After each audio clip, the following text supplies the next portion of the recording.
Right?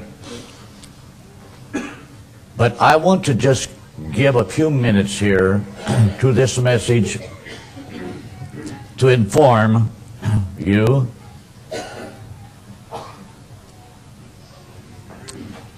the different lines, what each one symbolized, because we're going to put this in a small chart like we did that one over there to give the people a chance to see these different lines in color, what they designate.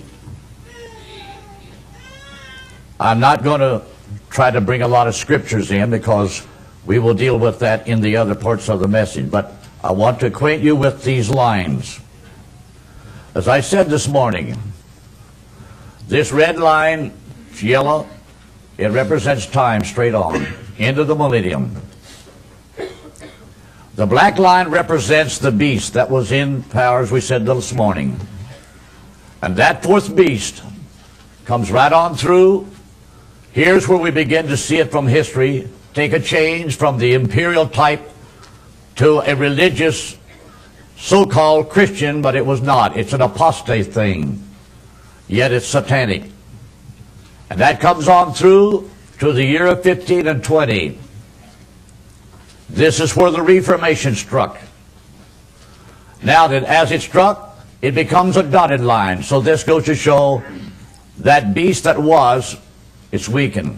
Now it disappears from the earthly scene.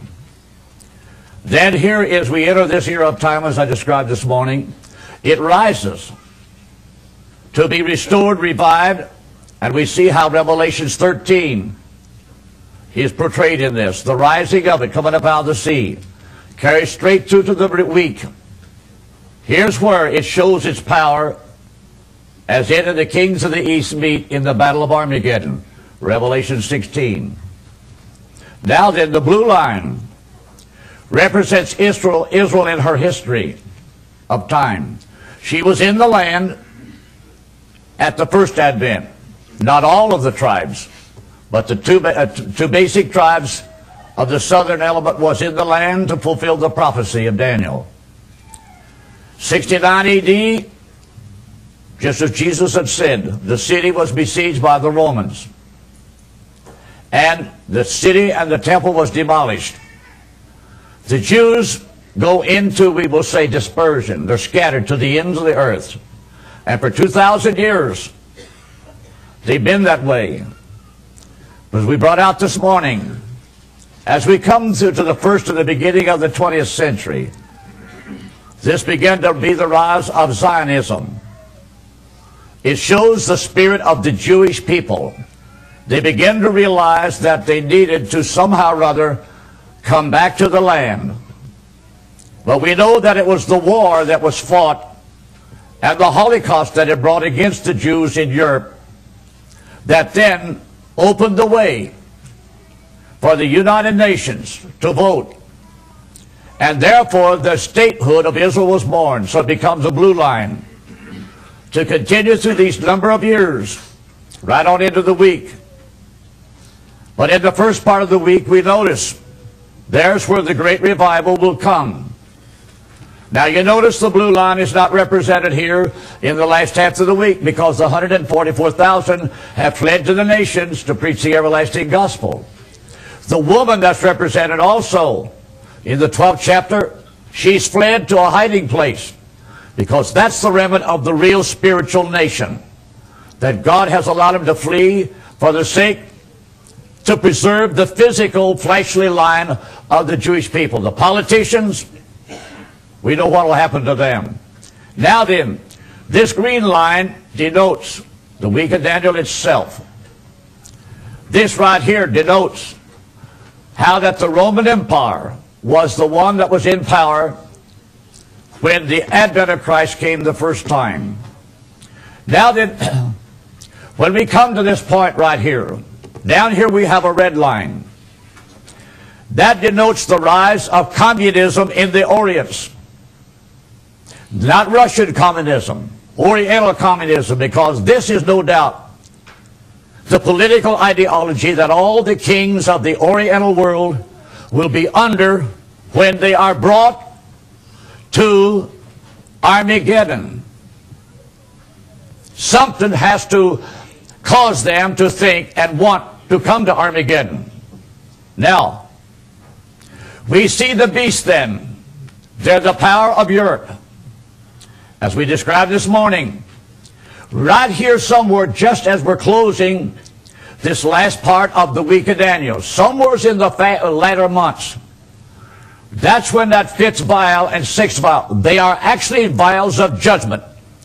It shows God's wrath of judgment in a measure is going to be poured out upon that system. Here's something I want the people to understand.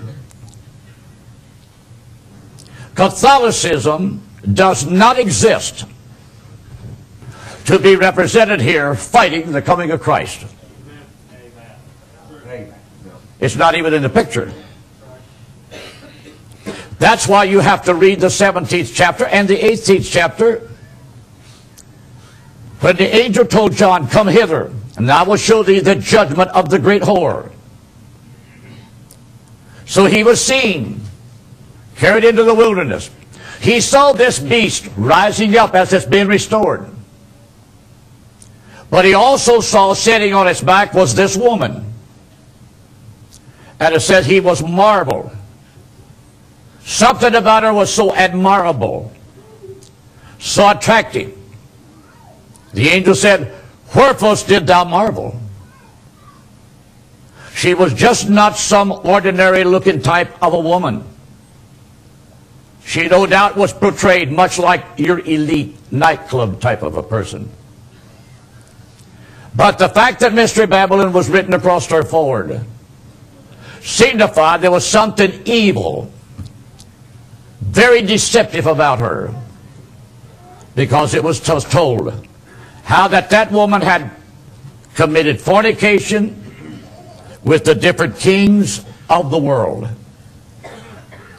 Now, it might be hard for the Jewish people, if they've never studied much of Gentile history, to understand what we're saying. But we who are truly Gentile Christians, now when I say this, I want the Jewish people, we Gentiles that know beyond the shadow of a doubt we are Christians. What does it mean to be a Christian in the first place? Does it mean it changes the shape of your nose? The color of your hair? It has no genetic effect whatsoever on the physical person you are. It don't necessarily change you to look like in the physical image that you're like Jesus. Because we do not know in a genetic, or we will say in a physical structure, really what was his features like. But we will say this: he had to characterize something that would represent the Jewish race of people. But that's not what God is after. There was something lived in that man called Jesus, that God's aim was that eventually, as people throughout the world would begin to realize they need a Savior, they need something that's able to lift them up out of that valley of evil, a nature we're born with, to be contrary, indifferent, and many times to express ourselves in so many evil ways. This man lived a mode of life while he was here on earth to the Jewish people. He did not try to make himself any different than, we will say, the normal Jewish man. But there was a character, a behavior, a way he talked to people, his outlook, and how he communicated with his Heavenly Father, who is not a person in that sense, but he's the great eternal Spirit that created all things. He never sought to do his own will as the man he was. He lived and walked before mankind seeking to do the will of his Father. Every miracle he ever performed, it was not that he got up, planned one morning, I'll do this today and I'll do that tonight. Everything that happened and transpired through the day was his Heavenly Father anointing him, inspiring him, and many times He's done saw it in a vision. So he just lives to carry out the will and the mind of the Father. Because it was the Father in and through him that did all these things. The things that he taught the people. It was not Jesus' own concept of thinking. It was how God used that mind, inspired it, give him the vocabulary, the words to express. Because the thought behind it was the actual thought of God. And therefore, when we say we're a Christian, it's not because we look different than other people in the world. It's the mode of life that he presented before us. When other people are hot-headed, hot-tempered, got a foul mouth, Jesus lived before the human race and portrayed a human being altogether different. And he portrayed a life, a behavior, a conduct that God wanted you and I to see it, that he becomes our example. So I just hope our Jewish people will not think that being a Christian we have to change the color of our hair and the shape of our nose, the color of our eyes. That's not it at all. It's the character we seek to live like. Look at the Gentile world today, where the gospel has been preached through the centuries, but as it came through, it got its elected few. And them societies of Gentiles have drifted back into a gutter of corruption, evil.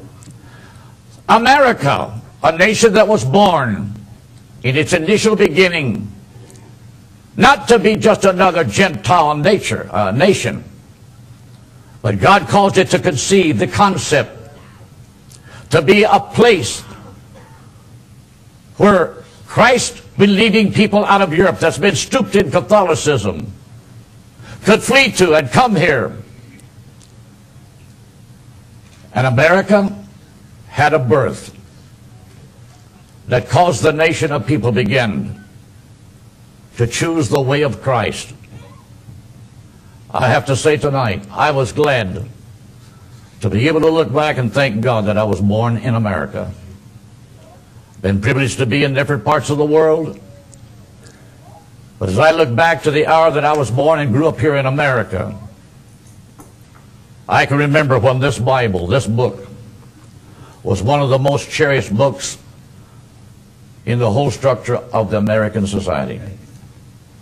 It was found in every college. In fact, some of our early colleges was founded to give the early immigrant ministers a chance to go and get a better education and to study the scriptures. Practically every one of our intellectual schools of learning, somewhere here and there, the Bible was always referred to as an important book to the early American society. That don't mean that everybody became, we will say, automatically learned how to treat everything else. But it did, brothers and sisters, it molded and put together a society of American people. They grew up as a nation not seeking power, not seeking glory. Our leaders wasn't out here taunting and teasing and challenging other world leaders to a duel, to a fight and such. But it's a sad tragedy, brothers and sisters, in this 19th century alone, coming into this 20th century, our nation has been used to carry on two wars. And had it not been for the American people in World War I, in all probability, Europe would have been affected a lot different than what it had between the fall of World War I and the beginning of World War II. I was reading an article the other night compiled about the role that America played. How America was never a nation that sought to conquer the world, to be a big landowner. But when we was attacked by the Japanese Empire, she was truly an Oriental empire, the first to rise among the Orientals. And for a few early years there, she was well on her way to becoming the master of the Orients. She had went into China. She had come down through Singapore, headed through Indonesia, off into the islands of the Pacific. She was out to establish an empire of her own. But then it befell America to go to the defense of a lot of the Asiatic people, especially the Philippines and those. She sunk a lot of our pride in our Navy at Pearl Harbor. But before the war was ended in 1945, God saw to it that our nation rallied around the one goal: to trust God to bring deliverance and to help us to gain the victory. We put together a Navy that was equal to combined navies of the whole free world. Some of the brethren in here was on the Navy ships that traveled the far distance of the Pacific Ocean. I was privileged to ride in 2 task forces. I never saw the whole thing, but I saw enough that let me know. When the war came to a close, there was not a nation on this earth could dare to challenge the United States to a Navy battle. That's the truth. The chaps tried it at the last time at Okinawa. She tried it at the Battle of the Philippines in the Leyte Gulf. That's the last time she ever brought her battleships out. She took a licking there. That's when George Bush was shot down. The ships that she had left, she went home and camouflaged them and hid them. And what the Japs tried there at Okinawa was the kamikaze planes. Nothing but suicidal rockets. Every pilot was a volunteer because he knew he was going to go to heaven. The minute that thing left the runway, the wheels was gone. And he had in his mind only one thing: head for an American ship and hit it. Take as many as you can. But she still lost. And I have to say tonight, for many years the American Navy was a threat to any danger spot in the world. But look what has happened in the last number of years. I have to say it's been deliberately done to weaken this nation to such a point that this nation has now been sold out to a foreign power. Yet they want to be a leader. But the leadership is a complete different type of leadership. Now when we come back to this power right here, brothers and sisters, we're using this message to try to show you all these major lines. This blue line here doesn't represent Israel.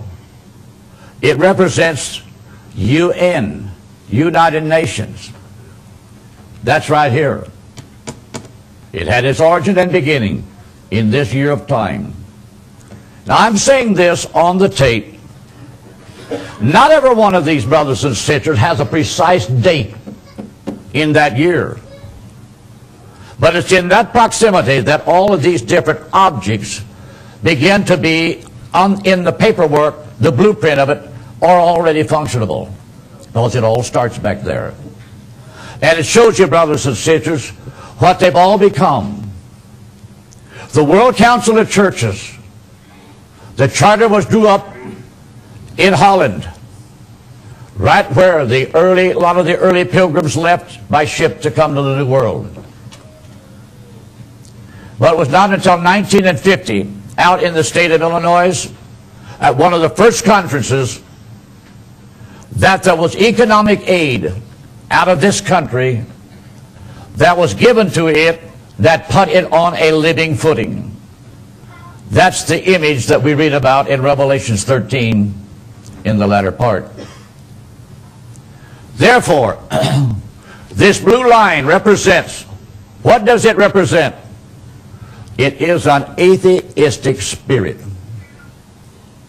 Because while the black line, the rise of the beast to head through here, it still has the papal system, the Vatican as its seat. How many understand that? But this blue line represents the beginning of the UN. It's atheism. Sure, it incorporates many nations, but behind every one of them, they're sold out to a modern concept Religion in the future will be a thing of the past, because they've designed the New World Order. And it's a shame, the things that have been done behind the doors and the ears of the average American people to know what's been going on. So red here represents atheism. This represents atheism. Now, this blue line, we realize this. This is Israel. And we've got to accept the fact somewhere there is a religious side to that. But right there is where it ends. Now I want to say this. It showed this morning. Israel's new leader. He's in the States now. One of the big envoys from Syria is coming. They're going to get together. See if they can work out a deal where that Israel will see fit to give up the Golan Heights. We can ask ourselves the question tonight. Who is behind this big sellout? It's not this beast system here. Now keep in mind, the Papal Church owned a lot of land in the land of Israel. And the Pope has a vision. When it comes to the city of Jerusalem, he wants to be able to voice it to the point that Jerusalem should be made an internationally controlled city. All right. But UN is watching over it. They're not going to allow Israel to establish themselves in a prophetic role. When the 6-Day War was fought, immediately all the Jews felt like, now we will build our temple, only to be betrayed by their leader. As it was betrayed, they were denied that privilege. Through this year, 30-some years now, we see the leadership of Israel has sold out not to the Pope of Rome, but sold out to the UN General Assembly.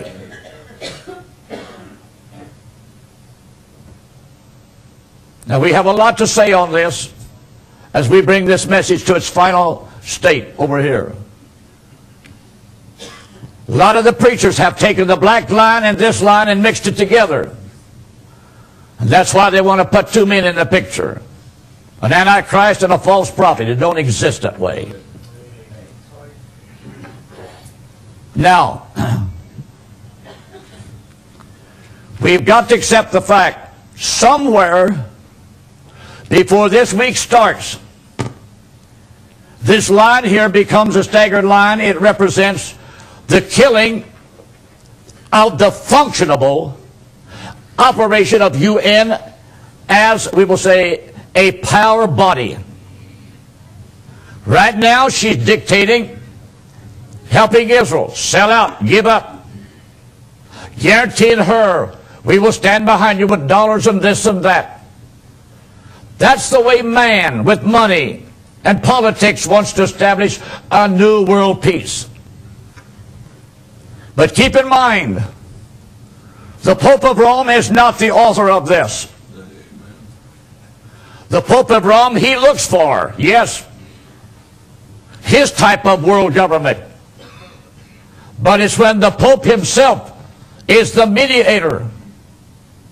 He is the administrator. Your man of sin does not come out of UN. He comes out of the Vatican. And you cannot have two beasts as rivalries. UN is a rival, yes, in one way you look at it. Because they're the atheistic spirit that looks beyond. They don't even see this, because we realize this.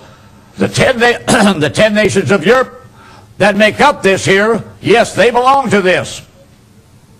So while politically they go along with this, yet inside they go along with this. But some words, brothers and sisters, as we approach the week of Daniel, And that city of Jerusalem becomes a negotiating problem to this UN structure. Yes, it's very possible. Maybe the Jews will consent to give up a little bit of the Golan Heights. But the main point is, don't forget, when the time comes that the Palestinians will say, now then, let's settle the issue with Jerusalem. What does it say in Zechariah 12? Then what does it say? I think it's in the 37th Psalm. When the early children of Israel was off in Babylonian captivity, and the Babylonian people taunted them and teased them and belittled them, mocked them and said, sing us a song of Zion. It told how they hung their harps on the willow trees, and the people was weeping. And they would reply back, say, how can we sing the songs of Zion in a strange land? And those remarks was followed then, oh Lord, remember Jerusalem. Now I want to say this to any preacher that hears my words. I don't care who you are, what your name is. I never hear you say a thing about Jerusalem. But don't forget it. The world has yet to see what's going to happen when they start dealing with the apple of God's eye. The 49th chapter of Isaiah, God plainly through that chapter plainly states, can a woman forget her child as she has bore? Yea, they may do that, but I'll never forget thee, for thou art the apple of my eye. So when they go to picking on the Jews, now we want Jerusalem. That's going to be the surprise to the world in general, and especially to this whole thing right here. Because they're the ones that's dictating the terms now. Give up, give up, give up, give up. Do this and do that and do that. That's when, brothers and sisters, how long, how many months that negotiating process will last, I don't know. But it'll last long enough till every major player, political-wise, get involved. And the final outcome will be, God says it twice in that chapter, though all the nations of the earth be gathered against Jerusalem. Now you've got to read it like this. The prophet is not saying that the nations are gathered to fight Israel, the whole nation, in a war. That's not what it says. They're trying to contest Israel and tell them, you cannot do this with this city. We are, more or less, we are telling you what terms you can meet out this and that. But we will say, when the world leadership says that Israel must do this, that's when God says, now you're tampering with my plan. And that's when, brothers and sisters, when you read the rest of that chapter, in that day God says, I will put fear in the enemy's horses. That lets you know Israel is going to be compelled to fight a war. So I'm not going to say no more along that line. That's why it says there, though all the nations of the world be gathered against, not the state of Israel, but against the city of Jerusalem, to try to dictate what they can do and what they can't do. God says, I will break them to pieces. When it says it twice, you can rest assured, brothers and sisters, the world is going to be shocked. Now imagine the world tonight, as we've heard the leaders, the entertainers, the voices of the scientists, the spectators who look to the future. Just imagine what they're going to talk about when all of a sudden the news, it begins to settle in this diplomatic negotiating problem they got over there.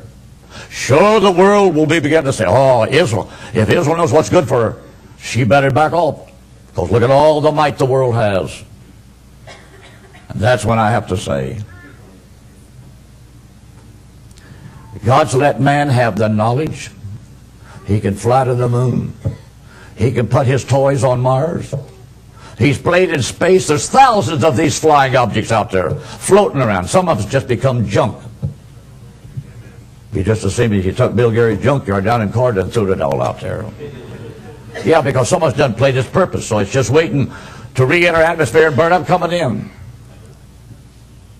What God has allowed man to do, and man has become so arrogant, proud, and boastful. He don't want a God to intervene, disrupt his plans.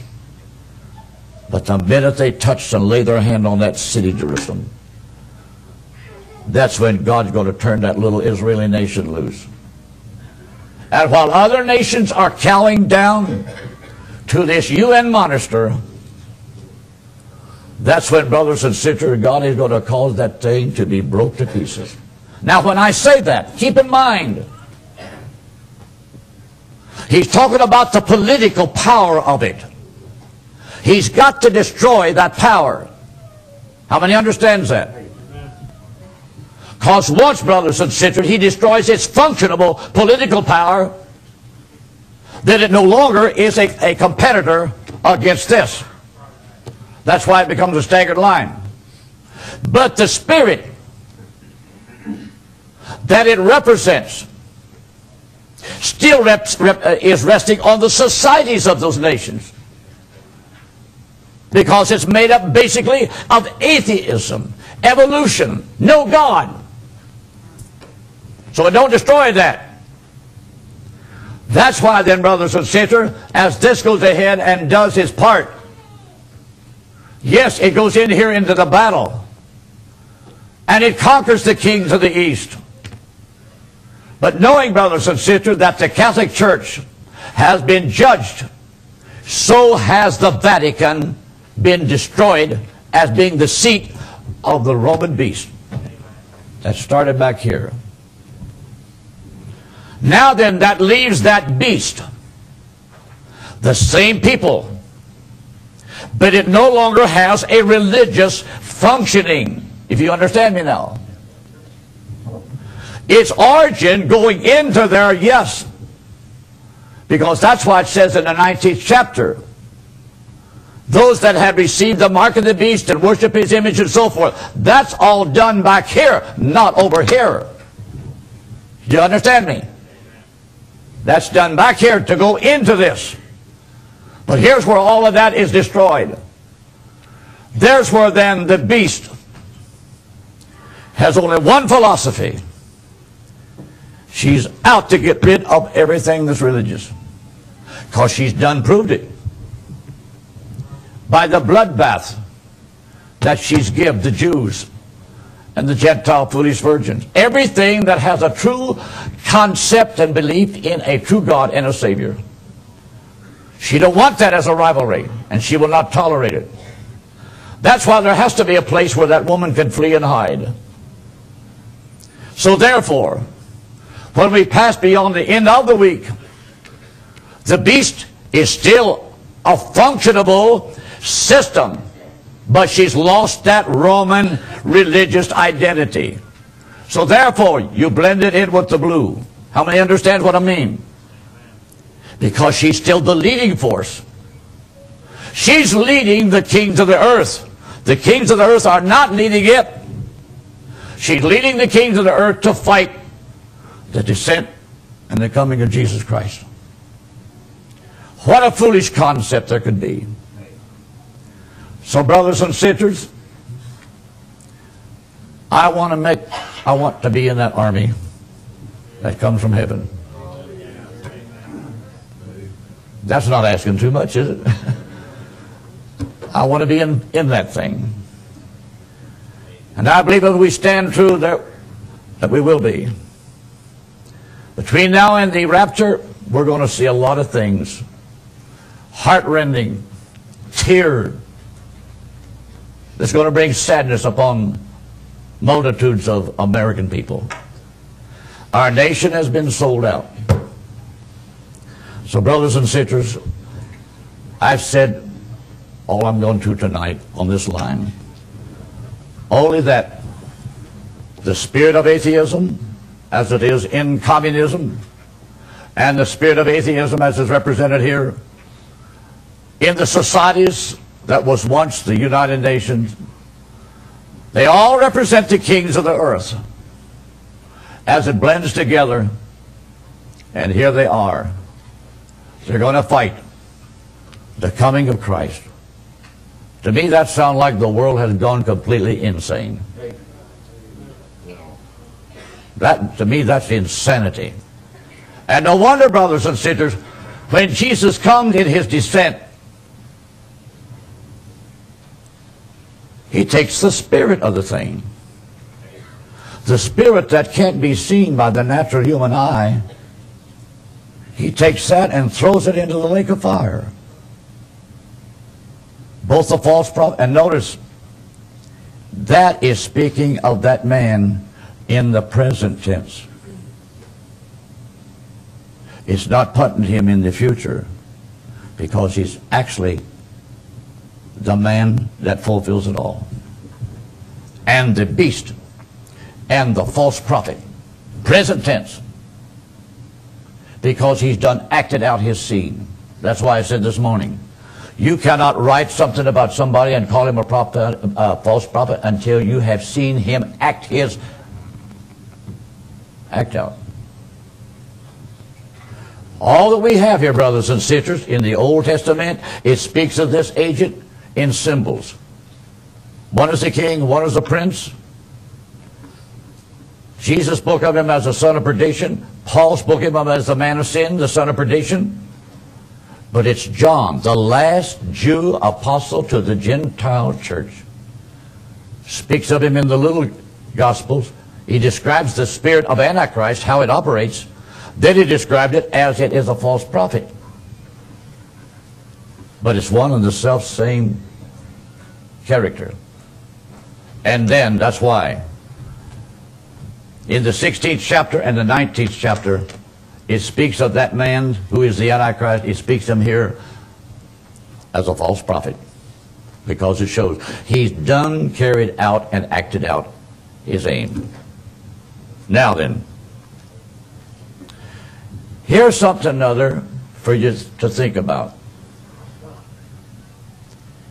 The horn that Daniel saw in chapter 7, it had eyes and a mouth speaking great things.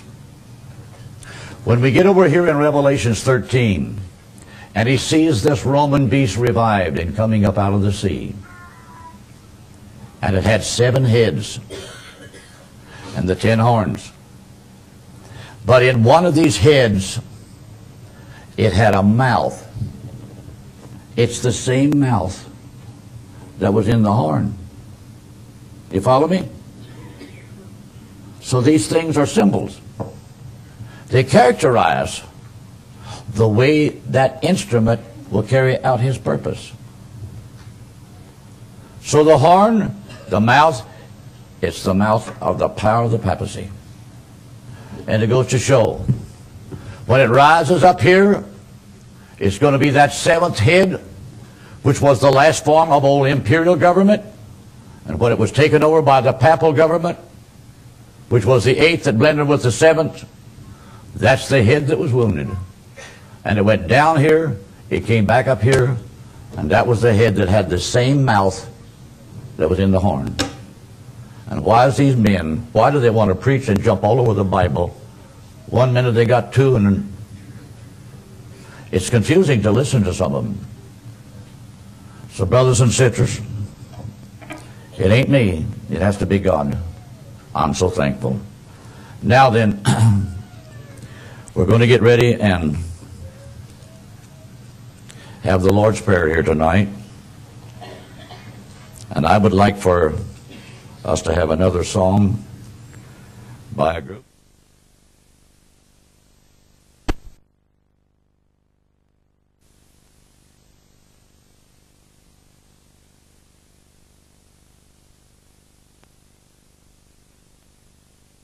I travel through this pilgrim land. There is a friend who walks with me, leads me safely through the sinking sand. It is the Christ of Calvary.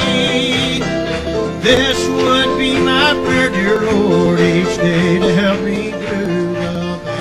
I can. Oh, I need the light to guide me day and night. Blessed Jesus, hold my hand. Oh, Jesus, hold my hand. I need the every hour. Through this pilgrim land, protect me by thy saving power. Hear my feeble plea. Oh Lord, look down on me. When I kneel in prayer, I know I'll meet you there. Blessed Jesus, hold my hand. Let me travel in the light divine, that I may see thy blessed way. Keep me that I may be holy thine, and sing redemption songs someday. I will be a soldier brave and true, and ever firmly take a stand. As I onward go and daily meet the goal, blessed Jesus, hold my hand. Oh, Jesus, hold my hand. I need the every hour. Oh, through this pilgrim land, protect me by thy saving power. Hear my feeble plea. Oh Lord, look down on me. When I kneel in prayer, I know I'll meet you there. Blessed Jesus, hold my hand. When I wander through the valley dim toward the setting of the sun, lead me safely to a land of rest. If I've a crown of life have won, I have put my faith in thee, dear Lord, that I may reach the golden strand. There's no other friend on whom I can depend. Blessed Jesus, hold my hand. Oh, Jesus, hold my hand. I need thee every hour. Oh, through this pilgrim land, protect me by thy saving power. Hear my feeble plea. Oh Lord, look down on me. When I kneel in prayer, I know I'll meet you there. Blessed Jesus, hold my hand. Oh, Jesus, hold my hand. I need thee every hour.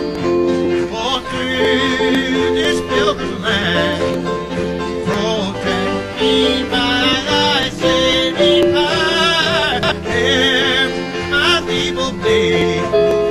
Oh, Lord, down on me. When I kneel in prayer, I know I'll meet you there. Blessed Jesus, hold my hand.